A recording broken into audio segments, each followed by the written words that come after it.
மனிதநேயம் கொண்ட அனைத்து மாந்தர்களுக்கும் அன்பு வணக்கம். ஒரு வழியா லக்ஷ்மி பாம் அப்படின்ட்டு இன்னைக்கு வெளியான அந்த இந்தி படத்தை பார்த்து முடிச்சாச்சு. ஸோ இந்த படம் எப்படி இருக்கு அப்படிங்கறது தான் இந்த வீடியோவில் நம்ம பார்க்க போறோம். அண்ட் காஞ்சனா அளவுக்கு இந்த படம் ஒர்த்தா இல்லையா அப்படிங்கிற விஷயத்தையும் சேர்த்தே பார்த்துருவோமே.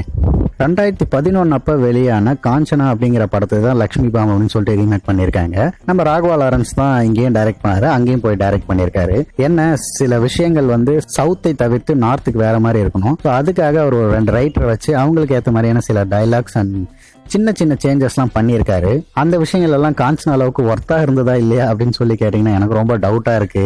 சரி, ஓகே, முதல்ல இந்த படத்தோட கதை என்ன அப்படிங்கறத நான் உங்களுக்கு ஞாபகப்படுத்துறேன். ஏன்னா 2011 அப்ப பாத்தீங்க, ஒரு 9 வருஷம் ஆயிடுச்சு இல்லையா. படத்தோட ஸ்டார்டிங் என்ன அப்படின்னு சொல்லி பாத்தீங்கன்னா, அந்த கிரிக்கெட் கிரவுண்ட்ல வந்து நம்ம ஹீரோ போய் பிளே பண்ணுவாரு. அங்க பிளே பண்ற இடத்துல இருந்து தான் ஸ்டெம்ப் அடிக்கிற இடத்துல இருந்து அவங்க புதைச்சவங்களோட ரத்தம் ஊட்டி அங்கிருந்து பேயை கொண்டு வந்து வீட்டுல விட்டுறாரு. வீட்டுல விட்ட உடனே அந்த பேய் இருக்கா இல்லையான்னு செக் பண்ணின பிறகு அந்த பேய்க்கு ஒரு பிளாஷ்பேக் போகும். அந்த பிளாஷ்பேக்ல அந்த பேயை கொண்டவங்களை பத்தி எல்லாம் ஒரு சின்ன சின்ன விஷயங்கள் போட்டுட்டு அவங்க ரிட்டர்ன் அவங்கள ரிவெஞ்ச் எடுக்கணும்னு சொல்லிட்டு காத்துட்டு இருக்காங்க.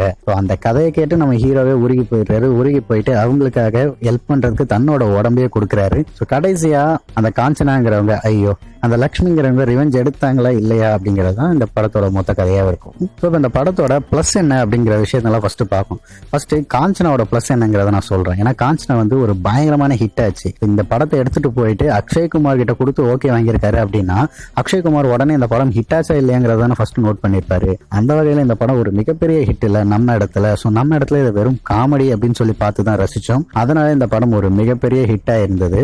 ஸோ இந்த கதையை அவர் அங்க கொண்டு போய் சொன்ன உடனே அவர் ஒத்துக்கினதுக்கான காரணம் அதுவா கூட இருக்கலாம். ஸோ அதே அளவுக்கு இந்த படத்துல காமெடி ஒர்க் அவுட் ஆயிருக்கான்னு பார்த்தா ஒரு சில இடங்கள்ல ஓகே அப்படின்ற மாதிரி இருந்தது. பட் ஆனா அதுல இருந்த அளவுக்கு இல்லை. ஏன்னா நம்ம இடத்துல பாத்தீங்கன்னா பயங்கரமான ஆக்டர்ஸ் எல்லாம் நடிச்சிருந்தாங்க. கோவை சரளா மேம் எல்லாம் ஒருத்தவங்க மிஞ்ச முடியாது அப்படிங்கிறதுக்கு இந்த படம் பாத்தீங்கன்னா நீங்க தெரிஞ்சுக்கலாம். அப்படி ஒரு பெர்ஃபார்மன்ஸ் அவங்க பண்ணிருக்காங்க. ஸோ நான் ஒரு வாட்டி கொஞ்சம் எடுத்து அந்த படத்தையும் பிளே பண்ணி பார்த்தேன். ஆக்சுவலா காஞ்சனாவும் டவுன்லோட் பண்ணி வச்சு. ஸோ அதுல இருக்கிற ஃபன் இதுல கிடைக்கிறது கொஞ்சம் கஷ்டம் தான். அது மட்டும் இல்லாம ராகவா லாரன்ஸ், அதாவது இதுல பாத்தீங்கன்னா அக்ஷய்குமார், ராகவா லாரன்ஸோட பெர்ஃபார்மன்ஸ் நம்ம நிறைய இடத்துல அக்செப்ட் பண்ணிப்போங்க. அவர் அந்த லேடியா மாறுற அந்த சீன் இருக்கு பாருங்க, தியேட்டர்ல சிரிக்காத ஆளே இருக்க மாட்டாங்க, கைத்தட்டாத ஆளும் இருக்க மாட்டாங்க. அந்த அளவுக்கு நம்ம என்ஜாய் பண்ண சீனை இதுல எப்படி எடுத்து வச்சிருக்காங்கன்னு சொல்லிட்டு நீங்களும் பார்த்து தெரிஞ்சுக்கங்க. அதை பார்க்கும்போது கொஞ்சம் கடுப்பா இருந்தது. என்னவோ தெரியல, நம்ம சவுத் இந்தியனா இருக்கிறதால அவர் பாக்குறதுக்கு பிடிக்கலையா இல்ல அவங்களுக்கு அந்த மாதிரி கேரக்டர் பார்த்து பிடிச்சி போச்சா அப்படிங்கிறது ரொம்ப கன்ஃபியூஷனா இருக்கு. ஸோ அவர் பண்ற அந்த விஷயங்கள்லாம் பார்க்கும்போது ஒரு மாதிரி இரிட்டேட்டிங்கா இருந்துச்சு. சரத்குமார் சாரை நம்ம அக்செப்ட் பண்ணிக்கிற அளவுக்கு அவங்களை அக்செப்ட் பண்ணிக்க முடியல. இந்த படத்தோட ஒரு நல்ல விஷயம் என்ன அப்படின்னு சொல்லி பாத்தீங்கன்னா, திருநங்கை சம்பந்தப்பட்ட விஷயங்களை வந்து ரொம்பவும் போல்டா, பிளஸ் அவங்க வந்து சொசைட்டில டாக்டர் ஆகிற அளவுக்கு வந்திருக்காங்க அப்படிங்கிற விஷயங்கள்லாம் கொஞ்சம் ஓப்பனா படம் அளவுக்கு வந்தது நல்லா இருக்கும்ல. ஒரு பெரிய பிளாட்ஃபார்ம்ல எக்கச்சக்க பேர் பாக்குற இடத்துல இந்த மாதிரியான விஷயங்கள், அதாவது பாசிட்டிவான விஷயங்கள் ஸ்ப்ரெட் ஆகிறது ரொம்ப நல்லது இல்ல. அந்த மாதிரி விஷயங்களை கொண்டு போய் சேர்த்தது வேணா ரொம்ப நல்ல விஷயம் அப்படின்னு சொல்லலாம். அதன் பிறகு இந்த படத்தோட ஹீரோயினான கீரா அத்வானி வந்து சூப்பரா பண்ணிருக்காங்க அப்படின்ட்டுலாம் என்னால எந்த இடத்துலயும் சொல்ல முடியல. ஏன்னா அவங்க பெர்ஃபார்மன்ஸ் பண்றதுக்கு ஒண்ணுமே கிடையாது. இந்த படத்துல full and full Raghava Lawrence தான் பெர்ஃபார்மன்ஸ் பண்ணுவாரு. ஐ மீன் காஞ்சனாவில்.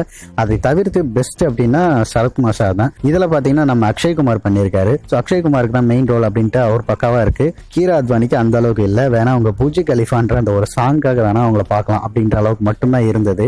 அதன் பிறகு காஞ்சனாவில் இருக்கிற சாங்ஸ், இதுல இருக்க சாங்ஸ் அப்படின்னு சொல்லிட்டு நீங்க கம்பேர் பண்ணி பார்த்தாலும் எனக்கு காஞ்சனாவில் இருக்க சாங்ஸ் அண்ட் மியூசிக் தான் ரொம்பவும் பிடிச்சிருந்துச்சு. இதுல இருக்கிறது நல்லா இருக்கு. பட் அது வந்து நம்ம இடத்துல ஒரு 10 செட்டர் அப்படின்ற அளவுக்கு ஆச்சு. ஒரு காஞ்சனா மியூசிக் இருக்கும் பாத்திருக்கீங்களா, அந்த மியூசிக் வரும்போது நமக்கு ஒரு பயங்கரமான ஒரு ஃபீல் இருக்கும். அந்த அளவுக்கு சூப்பரா இருந்தது. டோட்டலா காஞ்சனா பெஸ்டா லக்ஷ்மி பாம் பெஸ்டான்னு கேட்டீங்கன்னா எனக்கு காஞ்சனா தான் பிடிச்சிருந்துச்சு. உங்களுக்கு எந்த படம் பிடிச்சிருந்தது அப்படிங்கறத நம்ம கமெண்ட் பாக்ஸ்ல சொல்லுங்க. இந்த வீடியோ உங்களுக்கு பிடிச்சிருந்தா லைக் பண்ணி உங்க நண்பர் எல்லாருக்கும் ஷேர் பண்ணுங்க. மறக்காம நம்ம நண்பன் வீடியோக்கு